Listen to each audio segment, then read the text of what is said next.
മാധ്യമങ്ങളുടെയും ടെക്നോളജിയുടെയും ഒക്കെ വികാസം ഇത്രമേൽ സംഭവിച്ചു കഴിഞ്ഞിരിക്കുന്ന ഒരു ഘട്ടത്തിൽ അഥവാ ഇതൊരൊറ്റപ്പെട്ട ചോർച്ചയാണെങ്കിൽ തന്നെയും ഈ ക്വസ്റ്റ്യൻ പേപ്പർ ഒരിടത്താണ് ചോരുന്നതെങ്കിൽ ആ ക്വസ്റ്റ്യൻ പേപ്പറിൻ്റെ ലഭ്യത ഇന്ത്യയിലെ എല്ലാ നഗരപ്രദേശങ്ങളിലേക്കും ഈവൻ ഗ്രാമപ്രദേശങ്ങളിലേക്കും വരെ എത്താവുന്ന രൂപത്തിലേക്ക് ഇവിടുത്തെ ടെലിഗ്രാം പ്ലാറ്റ്ഫോമുകളും ഇൻസ്റ്റാഗ്രാം പ്ലാറ്റ്ഫോമുകളും ഒക്കെ വളർന്നു കഴിഞ്ഞ ഒരിടത്ത് ഇരുന്നുകൊണ്ടാണ് നാം ഇത് ചർച്ച ചെയ്യുന്നത്. ഒരു നിമിഷം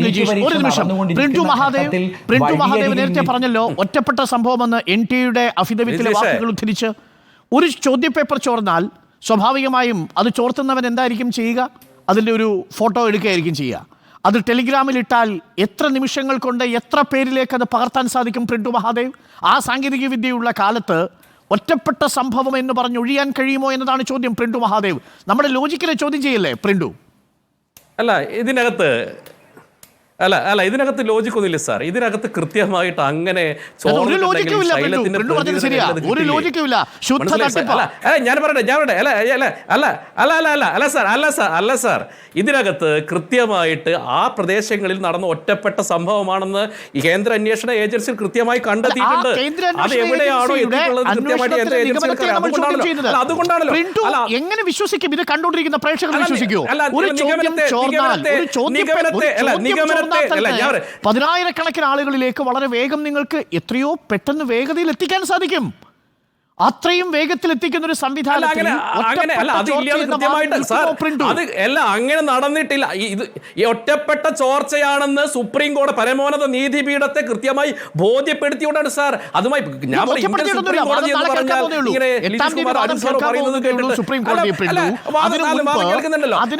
നമ്മളൊരു കൺക്ലൂഷൻ എത്തരുത്. അതാണ് എനിക്ക് BJPയോട് പറയാനുള്ളത്. ABVP പ്രതിനിധി കൂടിയാണ്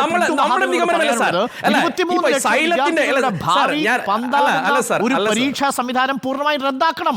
പുതിയൊരു നീറ്റ് പരീക്ഷ വരണം. റീനീറ്റ് വന്നാൽ എന്താ കുഴപ്പം പ്രിന്റു? എന്താ സാർ, ഞാൻ നോക്കട്ടെ സാർ, വർഷങ്ങളായി കഷ്ടപ്പെട്ട് പഠിച്ച് ഉന്നത റാങ്ക് ലിസ്റ്റിലെത്തിയിട്ടുള്ള ആയിരക്കണക്കിന് വിദ്യാർത്ഥികൾ കേരളത്തിലുണ്ട്. ഇത് റദ്ദാക്കി കഴിഞ്ഞാൽ അവരുടെ ഭാവി എന്താകും സാർ? ഇനി ഒരു പരീക്ഷയിൽ ഒരു പക്ഷേ ഇതുപോലെയുള്ള പെർഫോമൻസ് അവർക്ക് പറ്റിയില്ലെങ്കിൽ എന്ത് ചെയ്യും സാർ?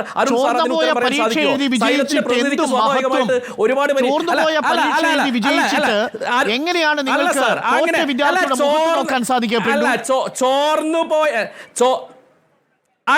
അങ്ങനെയാണ് സാർ. ഈ ചോർന്നത് ആരാണോ, ചോർത്തിയത് ആരാണോ, ആ ചോർത്തിയവനെയും ചോർന്നവനെയും കണ്ടെത്തുക, അവനെ ശിക്ഷിക്കുക. അതിന്റെ പേരിൽ നിങ്ങൾ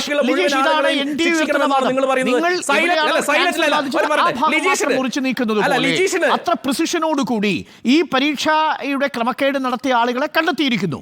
2 നഗരങ്ങളിൽ, പാറ്റ്നയിലെയും ഗോദ്രയിലെയും. ആ 2 നഗരങ്ങളിലെ 2 കേന്ദ്രങ്ങൾ, അവിടെ മാത്രമേ ഈ പരീക്ഷാ ചോദ്യപേപ്പർ ചോർന്നിട്ടുള്ളൂ.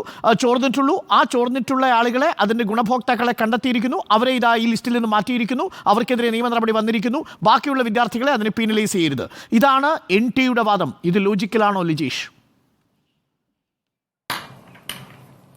സ്വാഭാവികമായും നമ്മളുടെ രാജ്യത്ത് ഇപ്പോൾ അല്പം മുമ്പേ ഉയർത്തിയ ഒരു വാദം, ആ വാദത്തിൽ കഴമ്പില്ല എന്നൊന്നും ഞാൻ പറയില്ല. ലക്ഷക്കണക്കിന് കുട്ടികൾ പരീക്ഷ എഴുതുമ്പോൾ സ്വാഭാവികമായും ഒരു റീനീറ്റ് ഉണ്ടാവുന്ന സമയത്ത് നന്നായി പഠിച്ച് പരീക്ഷ എഴുതി മാർക്ക് കിട്ടിയ കുട്ടികളെ സംബന്ധിച്ചിടത്തോളം ആ കുട്ടികളുടെ മാനസികാവസ്ഥയെ കൂടെ നാം കൺസിഡർ ചെയ്യണം. ആ കുട്ടികളെ സംബന്ധിച്ചിടത്തോളം അവരുടെ മാനസിക സമ്മർദ്ദത്തെ, അവരുടെ വൈകാരിക വിക്ഷോഭത്തെ ഒക്കെ നാം അഡ്രസ്സ് ചെയ്യണം. പക്ഷേ ഇത് കേവലം ഈ വർഷത്തെ പരീക്ഷയെ മാത്രം ബാധിക്കുന്ന കാര്യമല്ല.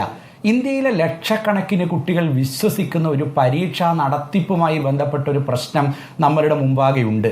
ഇവരിൽ എത്ര പേർ നീറ്റ് എക്സാം ട്രസ്റ്റ് ചെയ്യാവുന്ന ഒരു പരീക്ഷയാണ്, ചോരാതെ പരീക്ഷ നടത്താവുന്ന ഒരു സമ്പ്രദായം ഈ രാജ്യത്തുണ്ട് എന്നും ഈ പരീക്ഷയിൽ വിശ്വസിച്ച് മുന്നോട്ട് പോകാം എന്നും എത്ര കുട്ടികൾ ഭാവിയിൽ വിശ്വസിക്കുമെന്നൊരു പ്രശ്നം നമ്മളുടെ മുമ്പാകെ കിടപ്പുണ്ട്. കോട്ടയാണ് സ്വാഭാവികമായും കോച്ചിങ് ഇൻഡസ്ട്രിയുടെ ഒരു കേന്ദ്രം എന്ന് പറയുന്നത്.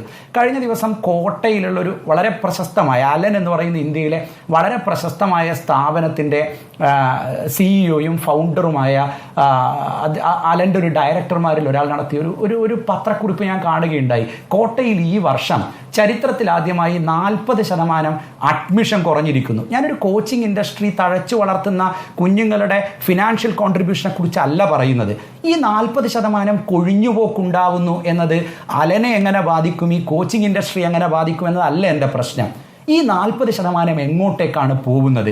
ഈ കുഞ്ഞുങ്ങൾ ഈ രാജ്യത്ത് അടുത്ത വർഷം നീറ്റ് എക്സാമിനേഷൻ എഴുതേണ്ട എന്ന തീരുമാനത്തിലേക്ക് എത്തുന്നുണ്ട് എങ്കിൽ സ്വാഭാവികമായും അവരുടെ മെഡിക്കൽ പ്രവേശനം ഏത് രീതിയിലാണ് സാധ്യമാവുക?